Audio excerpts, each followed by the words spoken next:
Noam Anouar, bonjour. Merci d'être en direct avec nous sur RT France. Le ministre de l'Intérieur, on le disait, Gérald Darmanin, vient d'arriver sur place. Une enquête a été ouverte pour homicide volontaire après la mort du père Olivier Maire.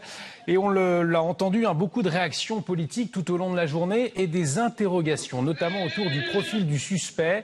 Il s'agit d'un Rwandais de 40 ans, on le disait, mis en examen pour l'incendie de la cathédrale de Nantes il y a un an. Quelle est votre réaction ce soir ?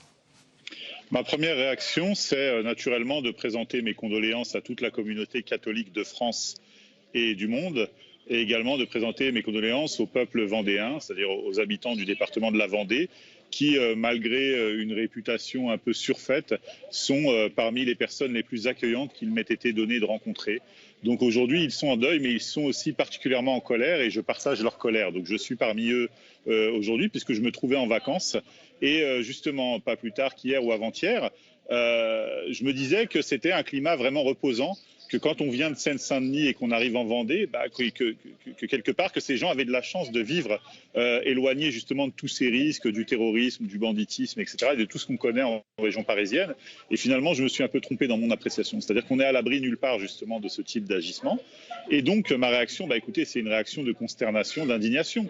Je veux dire, ce discours-là, j'aurais pu vous le tenir à Saint-Étienne-du-Rouvray, à Nice, quand les fidèles en prière ont été assassinés, mais au-delà de ça, à la gare Saint-Charles, quand justement 2 Françaises ont été assassinées par un type qui n'avait absolument rien à faire sur le territoire, qui prétendait au statut de réfugié et qui aurait dû être expulsé, dont l'arrêté d'expulsion avait été mis en œuvre, mais également devant les locaux de l'agence Première Ligne, à Romans-sur-Isère, et la liste est très longue, et elle ne s'arrête pas. Donc à un moment, voilà... Justement, Noam Anouar, Gérald Darmanin lui a expliqué que cet homme ne pouvait pas être expulsé car il était sous contrôle judiciaire. Alors, au vu de la situation du suspect, de ce qu'on sait, est-ce qu'il y avait un autre suivi judiciaire possible, selon vous ?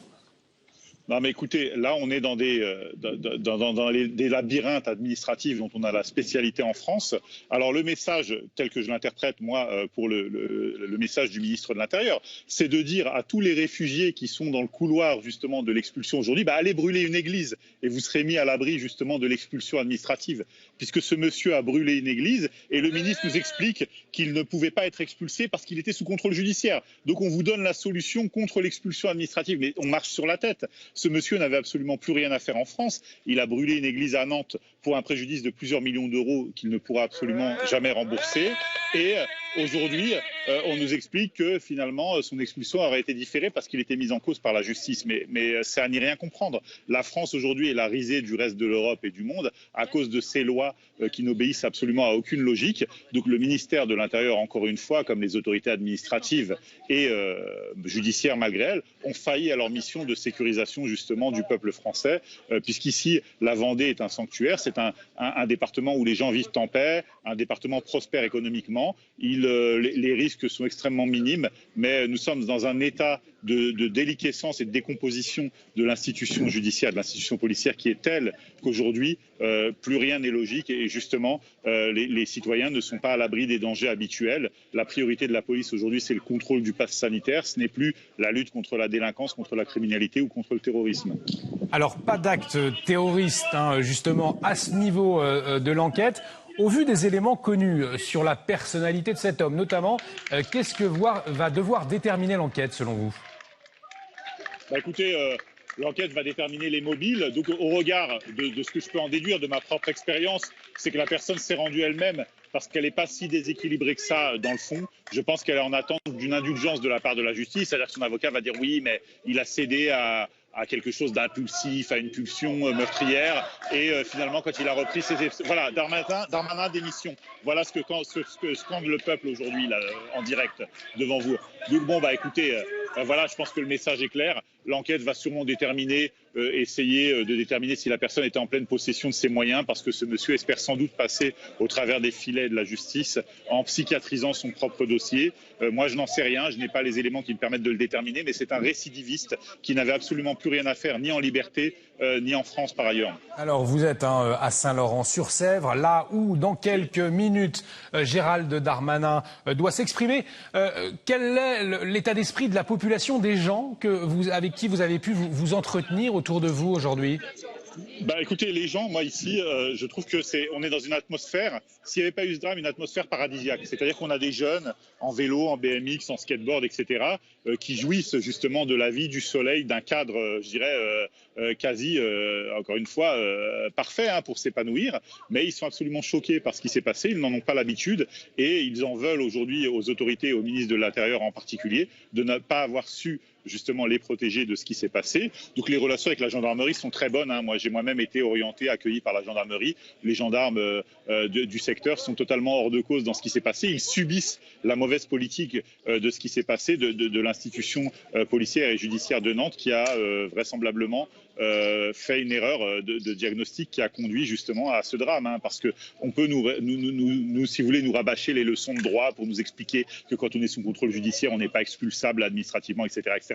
Ça ne parle pas aux gens, si vous voulez. Les gens veulent être en sécurité chez eux. Ils veulent jouir de leurs droits, de leur liberté. Ce monsieur a été accueilli en France. Il a été accueilli généreusement par les Vendéens qui l'ont hébergé, qui l'ont accueilli malgré ce qu'il avait fait précédemment. Et cet excès de générosité leur a été fatal. Une erreur de diagnostic, vous disiez, il aurait dû être expulsé dès lors finalement qu'il a été suspecté d'avoir incendié la cathédrale de Nantes. Il aurait dû être expulsé dans la foulée, selon vous ? Alors, dès lors qu'il est suspecté, il jouit effectivement de la présomption d'innocence, mais il y a aussi des indices de flagrance dans les enquêtes qui permettent déjà de restreindre ses libertés fondamentales. C'est-à-dire qu'on aurait pu le placer en rétention administrative pendant au moins 90 jours, ce qui n'a sûrement pas été le cas. On aurait pu le placer en hôpital psychiatrique si on avait déterminé justement qu'il ne jouissait pas de toutes ses facultés mentales. Et on aurait pu également l'incarcérer. Parce que vous savez, quand vous brûlez une église, c'est de la dégradation de biens publics, d'autant que la circonstance est aggravée quand le bien public est classé monument historique. Donc, si vous voulez, c'était la dernière des bonnes idées de le laisser en liberté. Après, l'Église a la culture du pardon, a la culture de la générosité. Ils ont décidé de lui donner une seconde chance. Mais aujourd'hui, force est de constater qu'ils ont eu tort, mais on ne peut pas les incriminer là-dessus. Qu'est-ce que vous attendez désormais du gouvernement ? Gérald Darmanin doit s'exprimer dans quelques instants maintenant. Qu'est-ce que vous attendez, vous, de sa parole aujourd'hui ? Rien du tout, absolument rien. Si vous voulez, s'ils ont échoué pendant 5 ans au minimum, je veux dire, c'est pas aujourd'hui avec des discours qu'on va pouvoir apaiser la colère populaire. Je veux dire, les discours n'apportent absolument rien. Ce qu'on a attendu, c'est des actes. Mais bon, les élections ont lieu dans moins d'un semestre maintenant. Écoutez, c'est pas, je dirais, les discours n'y changeront absolument rien. Voilà, moi j'en attends absolument rien. D'ailleurs, les journalistes sont en train d'écouter le discours en ce moment même ou en train de s'y préparer. Moi, je n'y suis pas. Je suis avec vous. Je suis parmi la population parce que je n'attends absolument rien de ce discours. Comment ça se passe lors d'un contrôle judiciaire ? Est-ce que la gendarmerie, la justice étaient au courant de la situation du suspect, de ce Rwandais de 40 ans ? La justice savait qu'il logeait dans cette communauté catholique. Ça doit être le cas ?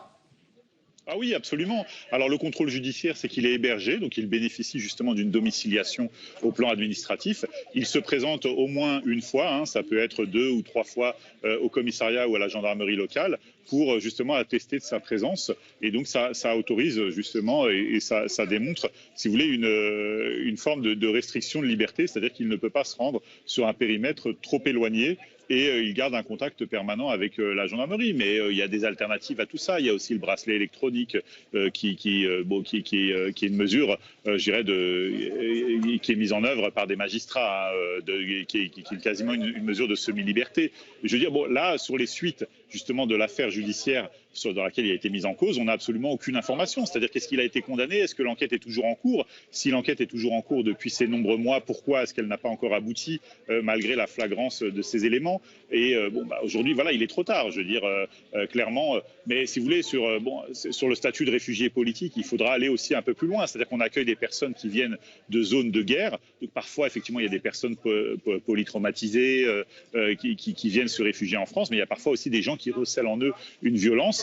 Et ça nécessite justement une expertise, parce qu'on a eu le cas également sur l'affaire Samuel Paty, où la personne était bénéficiaire justement du statut de réfugié.